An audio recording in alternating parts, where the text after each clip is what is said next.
አብዛኞቻችሁ መልቲሜትር በምንጠቀም ሰዓት ለምትቸገሩ ይህ ቪዲዮ ይጠቅማችኋል ብዬ እየላችሁ መጥቻለሁ። ተከታተሉኝ።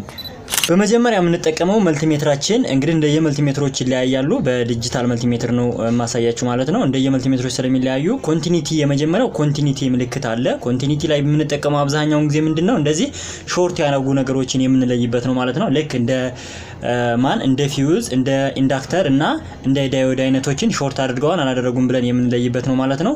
ሁለተኛው ደግሞ ማይክሮፋራድ አለ። ማይክሮፋራድ ደግሞ ኤፍ የሚለው ጋር እናስቀምጥና የመልቲሜትራችንን ቀስቷን እዛ ጋር እናስቀምጥና እሱ ጋር ምንድነው የምናደርገው ልክ እንደ ካፓሲተር አይነቱን ትክክለኛ ቁጥሩን ያመጣና ያመጣ የሚለውን የምንለካበት ማይክሮፋራድ ይባላል። ሶስተኛው ደግሞ የሬዚስተር መለኪያዎች አለ። ሆም የምንለው ሆም አለ ሬዚስተር የምንለካበት ነው። ስለዚህ እሱን በተመሳሳይ ሬዚስተር ከሆነ በሆም ነው የምንለካው ማለት ነው። ሌላኛው ደግሞ ቀጥታ ይሄኛውን ልክ እንደ ኮንቲኒቲ የምንጠቀምበት ነው። ሌላኛው ወደ ዲሲ ቮልቴጅ አለ። ዲሲ ቮልት ማለት ፓወር ሰተን የምንለካው ነው ማለት ነው። ዲሲ ቮልት 20 ላይ አድርገን የምንጠቀመው ይሄ ፓወር ከስንት እስከ ስንት ይደርሰዋል የሚለው ፓወር ቼክ የምናደርግበት ነው ማለት ነው ዲሲ ቮልት።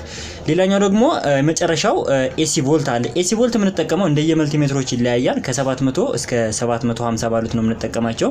ስለዚህ 750 ወይም 700 ላይ አድርገን ኤሲ ከግድግዳ ቀጥታ የሚመጣልን ሱኬት ከ220 እስከ 240 ማንበብ አለማንበቡን ቼክ የምናደርግበት ነው ማለት ነው። ስለዚህ ይህ ቪዲዮ ይጠቅማችኋል ብዬ ለእናንተ ይዤ መጥቻለሁ። ከተመቻችሁ ኮፒ ሼር አድርጉ።